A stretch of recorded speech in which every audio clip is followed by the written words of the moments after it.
ತಮ್ಮ ರಾಜೇಂದ್ರ. ಹೌದಣ್ಣ, ಇವಾಗಲೇ ತಾನೇ ಬಂದೆ. ಆಶೀರ್ವಾದ ಮಾಡೋಣ.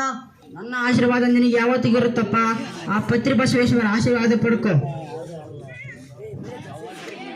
ಏನಾಯ್ತಪ್ಪ ನಿನ್ನ ನೌಕರಿ ವಿಷಯ? ನೌಕರಿ ನಮ್ಮಂತ ಬಡವರಿಗೆ ಇನ್ನೆಲ್ಲಿ ನೌಕರಿ ಅಣ್ಣ? ನೌಕರಿ ಅನ್ನೋ ನುಡಿಗೆ ನೀ ರರಚೆ ಬಂದೆ ಅಣ್ಣ, ನೀ ರರಚೆ ಬಂದೆ.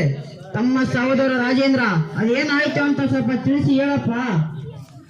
ಅಣ್ಣ, ನೌಕರಿ ಬೇಕಂದರೆ ಸಾಕಷ್ಟು ಲಂಚ ಚೆಲ್ಲಬೇಕು, ಆಮೇಲೆ ಅಧಿಕಾರಿಗಳಿಗೆ.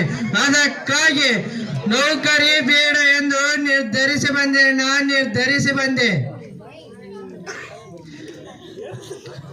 ಕಿರಾತಕರ ಎದೆಯ ಬಗೆದು ಹರ್ಬಡಿಸಲಿದ್ದರೆ ನನ್ನ ಹೆಸರು ಗಂಡಗಲಿ ಹೇಮಂತನ ತಮ್ಮ ರಾಜೇಂದ್ರನೇ ಅಲ್ಲ.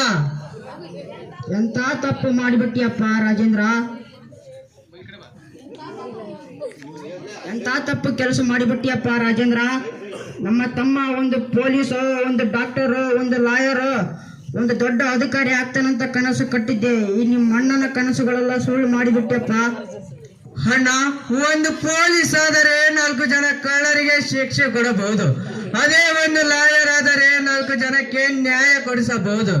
ಅದೇ ಒಂದು ಡಾಕ್ಟರ್ ಆದರೆ 4 ಜನಕ್ಕೆ ಜೀವ ಉಳಿಸಬಹುದು. ಪೊಲೀಸ್, ಲಾಯರ್, ಡಾಕ್ಟರ್ ಇವೆಲ್ಲ ಏಕೆ ಅಣ್ಣ? ದೇಶಕ್ಕೆ ಒಂದು ತುತ್ತು ಅನ್ನ ಹಾಕುವ ರೈತನಾಗಬೇಕೆಂದು ನಿರ್ಧರಿಸಿ ಬಂದೆ.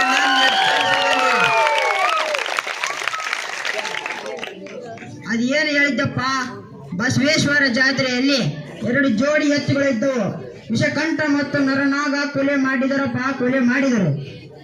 ಲೇ ವಿಷಕಂಠ, ಲೇ ನರನಾಗ, ನನ್ನ ಎತ್ತ ತಂದೆಗೆ ಕೊಲೆ ಮಾಡಿದರೆ ಯಾವ ಮಕ್ಕಳೇ? ಇವಾಗಲೇ ಬರುತ್ತೇನೆ ಗುಡುಗು ಹೊಡೆದ ಗರುಡನಾಗಿ. ಆಗ ಹೋಗಬೇಡಪ್ಪ, ಅವರು ನಾರಾಯಣಾಕ್ಷರು. ಒಂದೇ ಹೆಜ್ಜೆ ಮುಂದೆ ಇಟ್ಟರೆ ನನ್ನ ಮೇಲೆ ಆಣೆ. ಅಣ್ಣ, ಎಂತ ತಪ್ಪು ಕೆಲಸ ಮಾಡಿಬಿಟ್ಟೆ ಅಣ್ಣ ನೀನು. ನನ್ನ ಎತ್ತ ತಂದೆ ತಾಯಿಗೆ ಕೊಲೆ ಮಾಡಿದ್ದಾರೆ ಅಂದರೆ ಅವರಿಗೆ ಸುಮ್ಮನೆ ಬಿಡುವುದಿಲ್ಲ ಅಣ್ಣ. ಅವರಿಗೆ ಒಂದು ದಿವಸ ಕೊಲೆ ಗಂಡ ಚಂಡನ ಮಾಡಲಿದ್ದರೆ ನನ್ನ ಹೆಸರು ಗಂಡಗಲಿ ಹೇಮಂತನ ತಮ್ಮ ರಾಜೇಂದ್ರನೇ ಅಲ್ಲ. ಧನ್ಯವಾದಗಳು.